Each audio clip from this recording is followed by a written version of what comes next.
Hey Misha, welcome to the MasterCard Cup. Just want to give you an opportunity here to view your swing at regular speed. We'll let that play on through. We'll put you back in your dress position, and we'll go take a look at a few things here for you.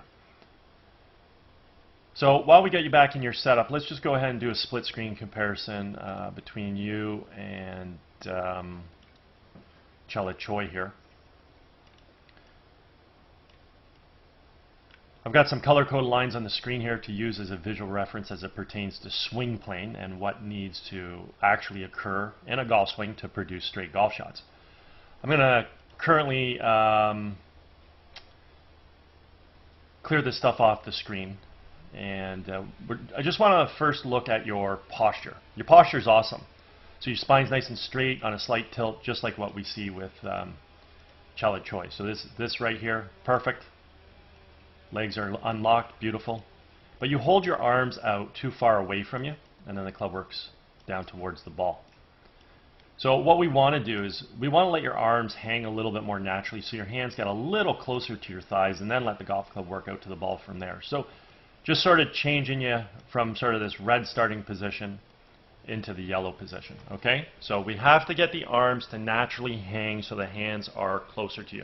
We have to increase the angle relationship between your arms and the club. Okay, so that's the first thing. Now, when we bring a golf club back, actually let me bring Chela up on the right side of the screen, and we'll bring you up on the left because I want to put these color-coded lines back up. So I'm just going to leave these lines on the screen because I want you to understand sort of how the golf club is going to move. Okay, so when we draw a golf club back, we simply want to turn our shoulders, want to bring our arms and hands back as well as the club. We want the club coming back along the red line. That means the club's moving back on plane. It's moving back. You can see the club head's moving back on an arc. We also, as we do this, we need to create some wrist hinge. So the club head has to go from being below and in front of our hands to getting that club above and behind our hands. So we can see right now the club is above and behind our hands, and the club is still on the red line. So this just means the club's coming back on a proper plane, and we're incorporating some good wrist hinge into play. Okay? So we have good turn, arms are coming back, we're creating good wrist hinge, and we're doing all this about a pretty stable right side. Because you're pronating your hands and arms so much, and then the other thing too, without getting into it because we don't have a camera look face on view and focused on your hands, but we do have an incorrect grip. Your hands are split-handed, we don't have an overlap or an interlock, and we probably don't have the right positioning either. So grip is something we'll have to take a look at, and grip's important because it influences a lot of different things, and one of the things it influences is proper wrist hinge. So because your hands are split apart, and you're pronating and holding your hands and arms too far out in front of you, let's just go ahead and take a look at your actual backswing here. So you bring your hands back nicely, starting to turn your shoulders a bit there, but we can see that you're very stiff-wristed with your forearms. Okay, so your hands are basically back about even maybe a little further than hers already, but your club head has not moved above and behind your hands. So we're very, very stiff-wristed with the golf club. Keep on going, still stiff-wristed. Keep on going. Now the club head's starting to work above and behind. So this is great. So we're starting to get some wrist hinge. Also looking at this position here, it looks like your lower body's frozen. So we're not really letting the left knee and the left instep respond to the fact that we're turning. So it's affecting your shoulder turn as well. We're very, very locked, and we don't see that left knee and instep rolling in like we do like the right side of the screen with Chela Choi. So that helps the rotation. So we're a little too frozen in the lower body there. So arms are still moving, lower body still hasn't done anything. Now your arms start to actually, so we can see your split-handed grip now, and your arms start to compress to your core. So your arms start to break down. Your right forearm's compressing to your bicep. The club shaft's starting to now steepen out. And we can see that we just don't achieve any extension with the arms at the top of the backswing. The arms are really compressed to the core right now. You ultimately have now established more shoulder turn. That's good.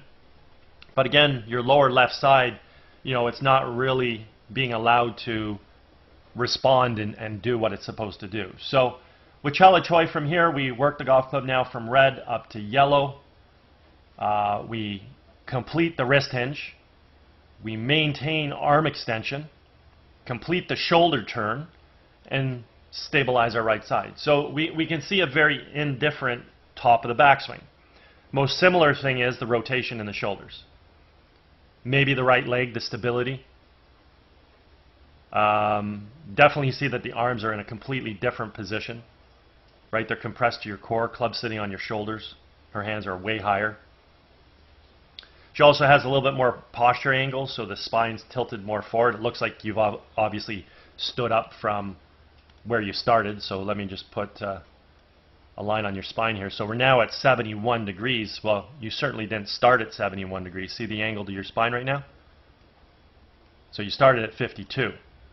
So you started with good posture, but then during the entire backswing, you stood up out of your posture, and that's not what we want to do. The whole idea by setting the posture is that we maintain it. So we can see with Chala Choi that her spine is here at the top of her swing. Well, it was also there at address. So we achieve that posture to start with. We build our golf swing upon that axis.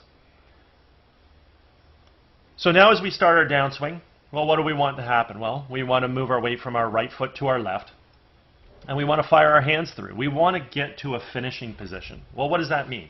Okay, well, let's swing the hands through, and let's bring the right heel off the ground by point of impact. And let that right heel keep coming off the ground, up on the toe of the right foot, so we can stand on our left side, and that will allow our hips to square around and shoulders to fully rotate. So proper footwork in the golf swing is very, very critical. Moving from the top of the swing, allowing us to get to a good finish. So right heel comes off the ground, up on the toe of the right foot, allows us to stand on our left side, hips square around, shoulders fully rotate. I also want you to notice that her spine's in the exact same position. So again, she's created this entire movement upon the axis she achieved at address. So let's see what you do with your motion back into the ball. Let's see if we create any of that footwork. And we don't. Okay? So one of the number one things you want to do in your golf swing is just create some footwork on the way through. Swing through, get off your right heel, get up on your toe of your right foot, stand on your left side, and finish with your hands higher. Okay? So try and, watch this video a few times. Pay attention to what I was showing you with Chala Choi here from the top of her swing. Swinging through, get up off the right heel, up on the toe of the right foot, stand on the left side. Okay? So you want to create that footwork. Really, really important from the top of your backswing. Okay? Now obviously the downswing with the golf club is distorted. Your club's not coming in properly. Nice thing is at least it's going from a broken down position here, coming down, and then you're rerouting the club head back in behind your hands and trying to get it back in a power position. So this is really good. This is really good work from you here, trying to get that club locked into a pretty decent position so we can hit the ball well. But we have to improve the setup. We have to improve the takeaway to the top of the backswing. We have to move to a finish. At that point in time, we can learn from that new position at the top how to bring this club into the ball properly and on plane, and understand some of those dynamics, which ultimately will be the most important thing, allowing us to hit the ball straight and far. Okay?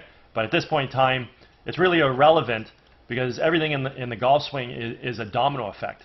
So what happens is, if I start working on your golf game and we improve your setup and get your arms to hang down with your hands to move out, increase the angle relationship between the arms and the golf club, that's now going to have a domino effect on certain things in your golf swing.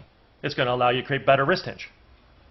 Well, what if we improve your grip as well? What's that going to do? Well, that's also going to allow you to improve wrist hinge and other things in the golf swing. So when you change one thing, you ultimately are changing at least one other thing. You could be changing 2 or 3 or 4 things and you don't even know it.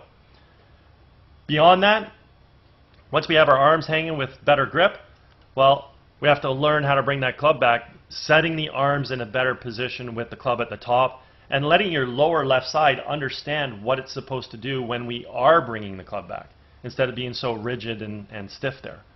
Okay? At that point in time, we want to swing through. Automatically, let's just get to a better finish. That should be pretty easy. Get up off your right heel, onto your toe, stand on your left side, finish with your hands higher. And again, once all those things have changed, everything, a lot of different things will change, a lot of things will improve, and at that point in time, we can go ahead and take a look at improving your physical downswing so we get this thing on perfect plane coming into the ball. Okay? But definitely learn how to create footwork through your finish. Try and get your arms hanging a little closer so your hands are a little closer to your legs at address. And then at that point in time, if you want to work on any aspects and improve your backswing and then therefore ultimately your downswing, touch base. I'm out at Glen Abbey in Oakville. Be happy to structure a little program for you. Anyways, hope you had a fabulous day, and I hope you enjoyed getting an opportunity to see your swing on video.